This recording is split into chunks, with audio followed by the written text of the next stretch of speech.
जय श्री कृष्ण सर। आप सभी का मेरे चैनल पर स्वागत है। आइए सुनते हैं बृहस्पतिवार की व्रत कथा। प्राचीन समय की बात है। भारत में एक राजा राज्य करता था। वह बड़ा प्रतापी और दानी था। वह नित्य मंदिर में भगवत दर्शन करने जाता था। वह ब्राह्मण और गुरु की सेवा किया करता था। उसके द्वार से कोई भी याचक निराश होकर नहीं लौटता था। वह प्रत्येक गुरुवार को व्रत रखता तथा पूजन करता था। हर दिन गरीबों की सहायता करता था।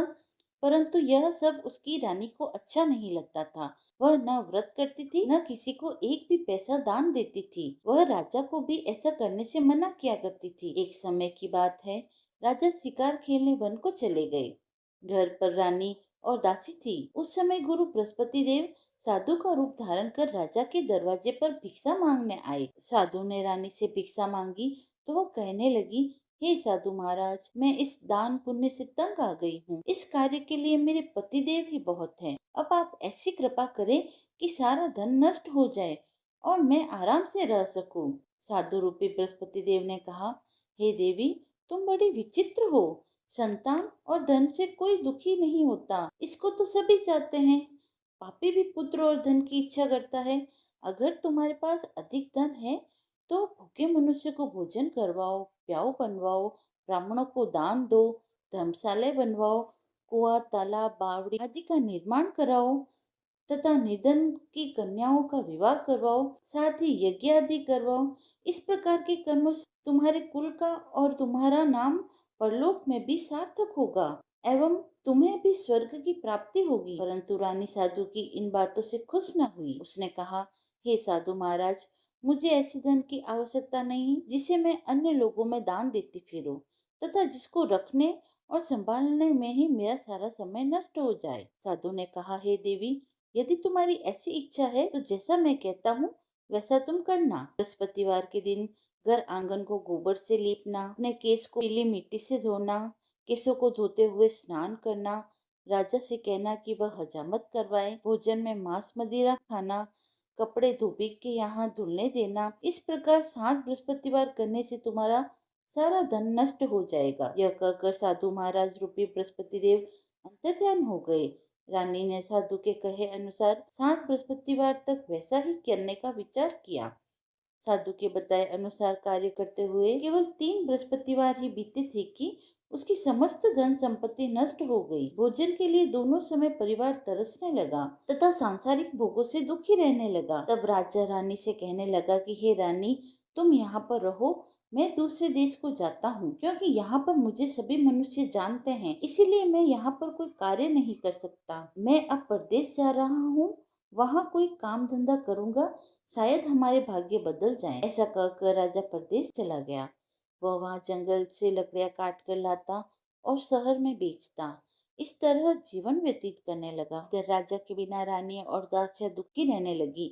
किसी दिन भोजन मिलता तो किसी दिन जल पीकर ही रह जाती। एक समय रानी और दासी को 7 दिन तक बिना भोजन के व्यतीत करने पड़े। तो रानी ने अपनी दासी से कहा, हे दासी, यहाँ पास ही के नगर में मेरी बहन रहती है, वह बड़ी धनवान है। तुम उसके पास जा और वहाँ से 5 शेर बेचर मांग कर ले आ, जिससे कुछ समय के लिए गुजारा हो जाएगा। दासी रानी की बहन के पास गई। रानी की बहन उस समय पूजा कर रही थी। बृहस्पतिवार का दिन था। दासी ने रानी की बहन से कहा, हे रानी, मुझे आपकी बहन ने भेजा है, मुझे 5 शेर बेजर दे दो। दासी ने यह बात अनेकों बार कही, परंतु रानी की बहन ने कोई उत्तर नहीं दिया, क्योंकि वह उस समय बृहस्पतिवार की कथा सुन रही थी। जब दासी को रानी की बहन ने कोई उत्तर नहीं दिया तो वह बहुत दुखी हुई। उसे क्रोध भी आया और वह लौटकर रानी से बोली, हे रानी, आपकी बहन तो बहुत घमंडी है। वह छोटे लोगों से बात भी नहीं करती। मैंने उससे कहा तो उसने मुझे कोई उत्तर भी नहीं दिया। मैं वापस चली आई। रानी बोली, हे दासी, इसमें उसका कोई दोष नहीं है। जब बुरे दिन आते हैं तब कोई सहारा नहीं देता। अच्छे बुरे का पता विपत्ति में ही लगता है। जो ईश्वर की इच्छा होगी वही होगा। यह सब हमारे भाग्य का दोष है। उधर रानी की बहन ने सोचा कि मेरी बहन की दासी आई थी, परंतु मैं उससे नहीं बोली, इससे वह बहुत दुखी हुई होगी। अतः कथा सुन और विष्णु भगवान का पूजन समाप्त कर वह अपनी बहन के घर आई और कहने लगी, हे बहन, मैं बृहस्पतिवार का व्रत कर रही थी, तुम्हारी दासी हमारे यहाँ आई थी, परंतु जब तक कथा पूरी नहीं होती तब तक हम लोग न उठते हैं न बोलते हैं, इसीलिए मैं नहीं बोली। कहो दासी, क्यों आई थी? रानी बोली, बहन, हमारे घर में अनाज नहीं है। वैसे तुमसे कुछ बात छिपी तो नहीं है, इस कारण मैंने दासी को तुम्हारे यहाँ 5 सेर बेजल लेने के लिए भेजा था।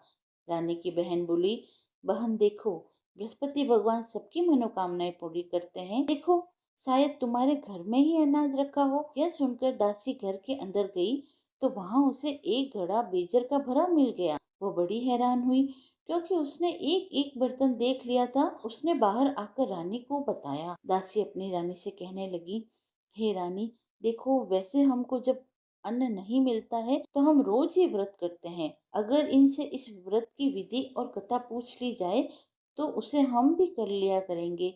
दासी के कहने पर रानी ने अपनी बहन से बृहस्पतिवार के व्रत की कथा पूछी। की बहन ने कहा, हे रानी, बृहस्पतिवार को सूर्योदय में उठकर स्नान करके बृहस्पतिवार का व्रत करना चाहिए, लेकिन उस दिन सिर नहीं धोना चाहिए। बृहस्पतिवार के व्रत में चने की दाल और मुनक्का से विष्णु भगवान का केले के वृक्ष की जड़ में पूजन करें और दीपक जलाएं।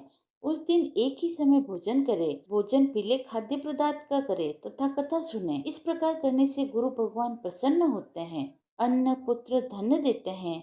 इस तरह व्रत और पूजन की विधि बताकर रानी की बहन अपने घर लौट गई। रानी और दासी दोनों ने निश्चय किया कि वे बृहस्पति देव भगवान का पूजन जरूर करेंगी। 7 दिन बाद जब बृहस्पतिवार आया तो उन्होंने व्रत रखा। गुड़साल में जाकर चना और गुड़ बीन कर लाई तथा उसकी दाल से केले की जड़ में विष्णु भगवान का पूजन किया। भोजन कहाँ से लाए? दोनों बड़ी दुखी हुई, परंतु उन्होंने व्रत किया था, इस कारण बृहस्पति देव भगवान प्रसन्न थे। वे एक साधारण व्यक्ति के रूप में 2 थालों में सुंदर पीला भोजन लेकर आए और दासी को देकर बोला, हे दासी, यह भोजन तुम्हारे और रानी के लिए है, तुम दोनों करना। दासी भोजन पाकर बड़ी प्रसन्न हुई और रानी से बोली, रानी जी, भोजन कर लो। रानी को भोजन आने के बारे में कुछ भी पता नहीं था, इसलिए वह दासी से बोली, जा तू ही भोजन कर, क्योंकि तू हमारी व्यर्थ में हंसी उड़ाती है। दासी बोली, एक व्यक्ति अभी भोजन दे गया है। रानी कहने लगी, वह भोजन तेरे ही लिए दे गया है, तू ही भोजन कर। दासी ने कहा, वह व्यक्ति हम दोनों के लिए 2 थालों में भोजन दे गया है, इसीलिए मैं और आप दोनों ही साथ साथ भोजन करेंगी। उन्होंने गुरु भगवान को नमस्कार कर भोजन प्रारंभ किया। उसके बाद से वे प्रत्येक बृहस्पतिवार को गुरु भगवान का व्रत और पूजन करने लगी। भगवान की कृपा से उसके पास धन हो गया, परंतु रानी फिर पहले की तरह से आलस्य करने लगी। तब दासी बोली, देखो रानी, तुम पहले भी इस तरह आलस्य करती थी, तुम्हें धन को रखने में कष्ट होता था, इस कारण सभी धन नष्ट हो गया। अब गुरु भगवान की कृपा से धन मिला है तो फिर तुम्हें आलस्य होता है। बड़ी मुसीबतों के बाद हमने यह धन पाया है, इसीलिए हमें दान पुण्य करना चाहिए। तुम भूखे मनुष्यों को भोजन कराओ, प्याऊ बनवाओ, ब्राह्मणों को दान दो, कुआं, तालाब, बावड़ी आदि का निर्माण करवाओ, मंदिर, पाठशाला बनवाकर दान दो, कुंवारी कन्याओं का विवाह करवाओ, धन को शुभ कार्यों में खर्च करो, जिससे तुम्हारा कुल का यश बढ़े और स्वर्ग प्राप्त हो और तुम्हारे पितर प्रसन्न हो। दासी की बात मानकर रानी ने इसी प्रकार के कर्म करने प्रारंभ किए, जिससे उसका काफी यश फैलने लगा। एक दिन रानी और दासी आपस में विचार करने लगी कि न जाने राजा किस दशा में होंगे, उनकी कोई खोज खबर नहीं है। गुरु भगवान से उन्होंने प्रार्थना की और भगवान ने रात्रि में राजा को स्वप्न में कहा, हे राजा, उठ, तेरी रानी तुझको याद करती है, अब अपने देश लौट जा। राजा प्रातःकाल उठकर जंगल से लकड़ियां काट कर लाने के लिए जंगल की ओर चला। जंगल से गुजरते हुए वह सोचने लगा, रानी की गलती से कितने दुख भोगने पड़े। राजपाट छोड़कर उसे जंगल में आकर रहना पड़ा। जंगल से लकड़ियां काटकर उन्हें बेचकर गुजारा करना पड़ा। उसी समय उस जंगल में बृहस्पति देव एक साधु का रूप धारण कर आए और राजा के पास आकर बोले, हे लकड़हारे, तुम इस सुनसान जंगल में किस चिंता में बैठे हो, मुझे बतलाओ। यह सुन राजा के नेत्रों में आंसू आ गए। साधु की वंदना कर बोला, हे प्रभु, आप सब कुछ जानते हैं। इतना कहकर राजा ने साधु को अपनी संपूर्ण कहानी सुना दी। महात्मा तो स्वभाव से ही दयालु होते हैं। वे राजा से बोले, हे राजा, तुम्हारी पत्नी ने बृहस्पति देव के प्रति अपराध किया था, जिसके कारण तुम्हारी यह दशा हुई है। तुम किसी प्रकार की चिंता मत करो, भगवान तुम्हें पहले से भी अधिक धन देंगे। देखो, तुम्हारी पत्नी ने बृहस्पतिवार का व्रत करना प्रारंभ कर दिया है। तुम भी बृहस्पतिवार का व्रत करके चने की दाल, गुड़ और जल को लोटे में डालकर केले के पत्ते से भगवान विष्णु का पूजन करो। फिर कथा कहो और सुनो। भगवान तुम्हारी सब मनोकामनाओं को पूर्ण करेंगे। साधु को प्रसन्न देखकर राजा बोला, हे प्रभु, मुझे लकड़ी बेचकर इतना पैसा नहीं मिलता जिससे कि मैं भोजन करने के उपरांत कुछ बचा सकूं। मैंने रात्रि में अपनी पत्नी को व्याकुल देखा है। मेरे पास कोई साधन नहीं जिससे उसका समाचार मंगा सकूं। बृहस्पतिवार की कौन सी कहानी कहूँ या सुनो, मुझको तो कुछ भी मालूम नहीं है। साधु ने कहा, हे राजा, तुम किसी बात की चिंता मत करो। बृहस्पतिवार के दिन तुम रोजाना की तरह लकड़ियां लेकर शहर में जाओ। तुम्हें रोज से दुगना धन प्राप्त होगा, जिससे तुम भली भांति भोजन कर लोगे तथा बृहस्पति देव की पूजा का सामान भी आ जाएगा। बृहस्पति देव की कथा इस प्रकार है। प्राचीन काल में एक बहुत ही निर्धन ब्राह्मण था। उसके कोई संतान नहीं थी। वह नित्य पूजा पाठ करता, परंतु उसकी स्त्री बहुत मलिनता के साथ रहती थी। स्नान करती और न किसी देवता का पूजन करती। प्रातःकाल उठते ही सर्वप्रथम भोजन करती, बाद में कोई अन्य कार्य करती। ब्राह्मण देवता बहुत दुखी रहते थे। पत्नी को बहुत समझाते, किंतु इसका कुछ भी परिणाम न निकला। भगवान की अनुकंपा से एक समय उस ब्राह्मण की पत्नी गर्भ से हुई और 10वें महीने में उसे एक सुंदर कन्या हुई। धीरे धीरे ब्राह्मण की कन्या बड़ी होने लगी। बचपन से ही वह कन्या भगवान विष्णु की पूजा किया करती थी। प्रातःकाल उठते ही स्नान आदि करके भगवान विष्णु की पूजा करने मंदिर जाती थी। बृहस्पतिवार को व्रत करके विधिवत पूजा पाठ करती थी। पूजा पाठ के बाद वह पढ़ने के लिए पाठशाला में जाती थी। घर से चलते हुए वह मुट्ठी भर जौ साथ लेकर जाती और पाठशाला के रास्ते में थोड़े थोड़े जौ गिराती जाती। जब वह पाठशाला से लौट के आती तो जौ के वह दाने सोने में बदल जाते और लड़की सभी सोने के दाने बीन लाती। एक दिन जब वह सोने के दानों को साफ कर रही थी तो उसकी माँ ने कहा, बेटी, सोने के दाने साफ करने के लिए सोने का सूप भी होना चाहिए। अगले दिन बृहस्पतिवार था। उसने भगवान बृहस्पति पूजा करते हुए प्रार्थना की, हे भगवान, यदि मैंने आपका व्रत विधिवत किया हो तो मुझे सोने का सूप दे दो। भगवान बृहस्पति देव ने उसकी मनोकामना पूरी करने का वचन दिया। पाठशाला से लौटते समय उसे रास्ते में सोने का सूप पड़ा हुआ मिला। लौटकर सोने का सूप अपनी माँ को दिखाकर वह सोने के दाने साफ करने लगी। उसी समय नगर का राजकुमार उसके घर के पास से गुजरा। उस सुंदर लड़की को सोने के सूप में जौ के दाने साफ करते देख राजकुमार उस पर मोहित हो गया। महल में लौटकर राजकुमार ने राजा से उस लड़की से विवाह करने की इच्छा प्रकट की। तो राजा ने ब्राह्मण को महल में बुलवाकर राजकुमार से उसकी लड़की विवाह करवा दिया। दुल्हन बनकर ब्राह्मण की लड़की महलों में चली गई। लड़की के चले जाने से ब्राह्मण फिर निर्धन हो गया। उसे कई कई दिन तक भोजन नहीं मिलता था। बहुत दुखी होकर ब्राह्मण एक दिन अपनी लड़की के पास गया। अपने पिता से निर्धनता का समाचार सुनकर उसे बहुत सा धन देकर उसने अपने पिता को विदा किया। उस धन से ब्राह्मण के कुछ दिन तो आराम से गुजरे, लेकिन जल्द ही फिर भूखे मरने की हालत हो गई। ब्राह्मण अपनी लड़की से धन लेने के लिए फिर महल पहुंचा। लड़की ने पिता की बुरी हालत देखकर कहा, पिताजी, आखिर आप कब तक मुझसे धन लेकर जीवन यापन करेंगे? आप कोई ऐसा उपाय क्यों नहीं करते जिससे आपका घर धन संपत्ति से बढ़ जाए? ब्राह्मण ने कहा, मैंने तेरी माँ को बहुत समझाया, पर उसकी समझ में कुछ नहीं आता। उसका फूहड़पन नष्ट हो तो घर की निर्धनता भी दूर हो जाए। तब कुछ सोचकर लड़की ने पिताजी से कहा, पिताजी, आप कुछ दिनों के लिए माँ को मेरे पास छोड़ जाओ। तब कुछ सोचकर ब्राह्मण पत्नी को लड़की के पास महल में छोड़ आया। लड़की ने अपनी माँ से कहा, माँ, तुम कल प्रातः उठकर स्नान आदि करके भगवान बृहस्पति देव की पूजा करना। पूजा करने से तुम्हारी निर्धनता अवश्य दूर हो जाएगी। लेकिन उसकी माँ ने उसकी कोई बात न मानी। तब क्रोधित होकर लड़की ने अपनी माँ को एक कक्ष में बंद कर दिया। सूर्योदय के समय माँ को उठाकर जबरदस्ती उसे स्नान कराया। फिर मंदिर में ले जाकर भगवान बृहस्पति देव की पूजा कराई। कुछ दिनों तक ऐसा करने से माँ की बुद्धि में परिवर्तन हुआ और वह स्वयं बृहस्पतिवार का व्रत रखने लगी। उसके व्रत रखने से ब्राह्मण के घर में भगवान विष्णु की अनुकंपा से धन की वर्षा होने लगी। दोनों पति पत्नी धन संपत्ति पाकर आनंद पूर्वक जीवन यापन करते हुए विष्णु धाम को चले गए। लकड़हारा बने राजा ने उन साधु से भगवान बृहस्पति देव की यह कथा सुनकर बृहस्पतिवार का व्रत करके भगवान विष्णु की पूजा की। उस दिन से उसके सभी क्लेश दूर हो गए। लेकिन अगले बृहस्पतिवार को कामकाज में अधिक व्यस्त रहने के कारण उसने भगवान बृहस्पति देव का व्रत नहीं किया। भगवान बृहस्पति देव लकड़हारे से क्रोधित हो गए और उसे भूल की सजा दी।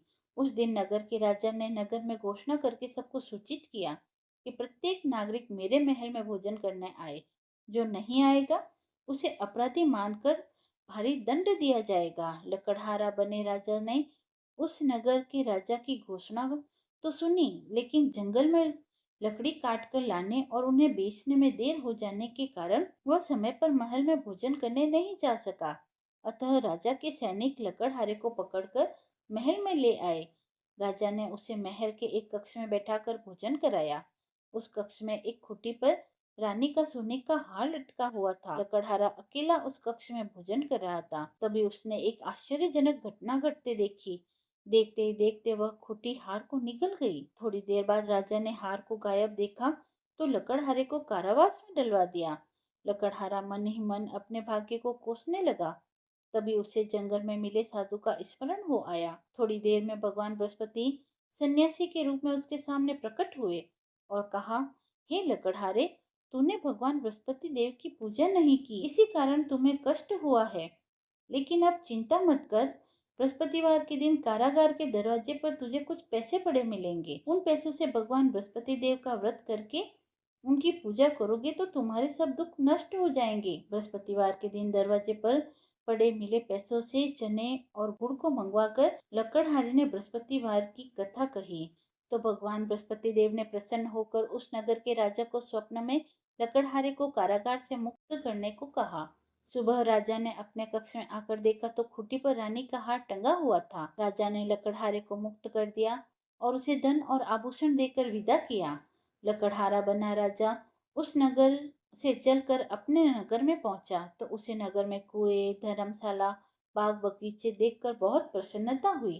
राजा ने किसी से पूछा, ये कुएं और धर्मशाला किसने बनवाई है? सबने उसे बताया कि ये सब रानी और उसकी दासी ने बनवाई है। राजा महल में पहुंचा तो रानी ने उसका भव्य स्वागत किया। तब राजा ने निश्चय किया कि सप्ताह में एक दिन तो सभी बृहस्पति देव का व्रत एवं पूजन करते हैं, परंतु मैं प्रतिदिन व्रत किया करूंगा और दिन में 3 बार कथा कहा करूंगा। अब राजा हर समय दुसाले में चने की दाल बांधे रहता तथा दिन में 3 बार बृहस्पति देव की कथा कहता। कुछ दिनों के बाद राजा को अपनी बहन की याद आई। एक दिन घोड़े पर सवार होकर राजा अपनी बहन से मिलने चला गया। अभी राजा नगर के बाहर पहुंचा ही था कि उसने कुछ लोगों को एक शव को ले जाते हुए देखा। राजा को स्मरण हुआ कि आज उसने किसी को बृहस्पतिवार की कथा नहीं कही। राजा ने उन लोगों को रोककर कहा, भाइयों, आप शव को ले जाने से पहले मुझसे बृहस्पतिवार की कथा सुन लें, बड़ी कृपा होगी। लोगों ने राजा पर क्रोधित होते हुए कहा, तुम पागल तो नहीं हो? लेकिन कुछ बड़े बूढ़े लोगों ने कहा, अच्छा भाई, साथ में चलते चलते तुम अपनी कथा भी सुना लो। राजा ने चलते हुए आधी कथा ही सुनाई थी कि सब हिलने लगा। राजा की पूरी कथा सुनाते ही सब कर बैठ गया। लोगों ने हैरानी से दांतों तले उंगलियां दबा ली और अगले बृहस्पतिवार से भगवान बृहस्पति देव का व्रत करने तथा कथा सुनने का निश्चय किया। अब घोड़े पर सवार राजा चलते हुए एक किसान के पास पहुंचा। किसान अपने खेत में हल चला रहा था। राजा ने कहा, अरे भाई, मुझसे बृहस्पतिवार की कथा सुन लो। किसान झुंझला कर बोला, अरे भाई, देख नहीं रहे, जितनी देर तक तुम्हारी कथा सुनूंगा उतनी देर में तो मैं खेत में हल चला लूंगा। राजा निराश होकर चलने लगा। तभी किसान के बैल लड़खड़ाकर जमीन पर गिरे और किसान के पेट में जोर से दर्द होने लगा। उस किसान की पत्नी जब खाना लेकर आई तो उसने किसान से इस बारे में पूछा। किसान ने घुड़सवार की पूरी कहानी सुनाई। किसान की पत्नी दौड़ती हुई राजा के पास पहुंचकर हाथ जोड़कर बोली, भैया, मैं तुम्हारी कथा सुनने को तैयार हूँ। राजा ने उसके साथ खेत पर पहुंच बृहस्पतिवार की कथा सुनाई। तभी बैल उठकर खड़े हो गए और किसान के पेट का दर्द भी तुरंत ठीक हो गया। राजा अपनी बहन के घर पहुंचा। तो उसकी बहुत आवभगत हुई। अगले दिन सुबह उठकर राजा ने देखा घर के सभी लोग भोजन कर रहे हैं। किसी भूखे को बृहस्पतिवार की कथा सुनाए बिना राजा भोजन नहीं करता था। उसने बहन से कहा, बहन, क्या घर में कोई ऐसा व्यक्ति है जिसने अभी तक भोजन न किया हो? उसकी बहन बोली, भैया, हमारे घर में तो क्या, आपको पूरे नगर में कोई ऐसा व्यक्ति नहीं मिलेगा जिसने अभी भोजन न किया हो। तब राजा ने बहन के घर से निकलकर उस नगर में बिना भोजन किए व्यक्ति की तलाश की। एक गडरिये के घर में उसका बेटा बीमार होने के कारण भूखा रह गया था। राजा ने उसको जाकर बृहस्पतिवार की कथा सुनाई। कथा सुनते सुनते गडरिये का बीमार बेटा बिल्कुल ठीक हो गया। सबने राजा की बहुत प्रशंसा की।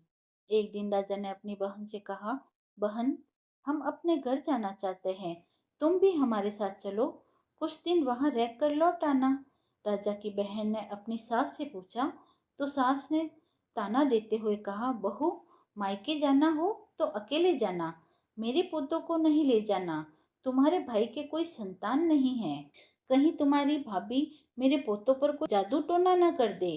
दूसरे कक्ष में बहन की सास की बातें सुनकर राजा दुखी मन से अकेले ही अपने नगर को लौट आया। रानी ने राजा से कहा, आप तो अपनी बहन को लाने की बात कह रहे थे, फिर बहन को साथ क्यों नहीं लाए?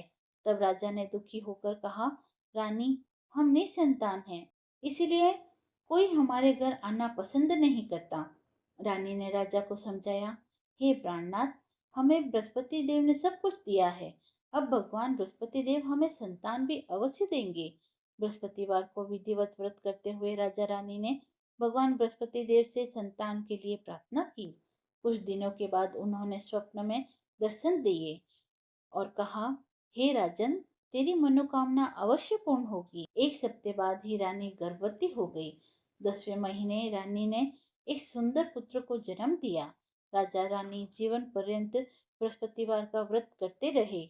उनके घर में धन की वर्षा होती रही। इस तरह आनंद पूर्वक जीवन यापन करते हुए राजा रानी भगवान बृहस्पति देव की अनुकंपा से मोक्ष को प्राप्त कर सीधे वैकुंठ धाम को पहुंच गए। बृहस्पतिवार विधिवत व्रत करके जो स्त्री पुरुष भगवान विष्णु जी की पूजा करते हैं, भगवान उनकी सभी मनोकामनाओं को पूर्ण करते हैं। बृहस्पतिवार व्रत कथा समाप्त हुई।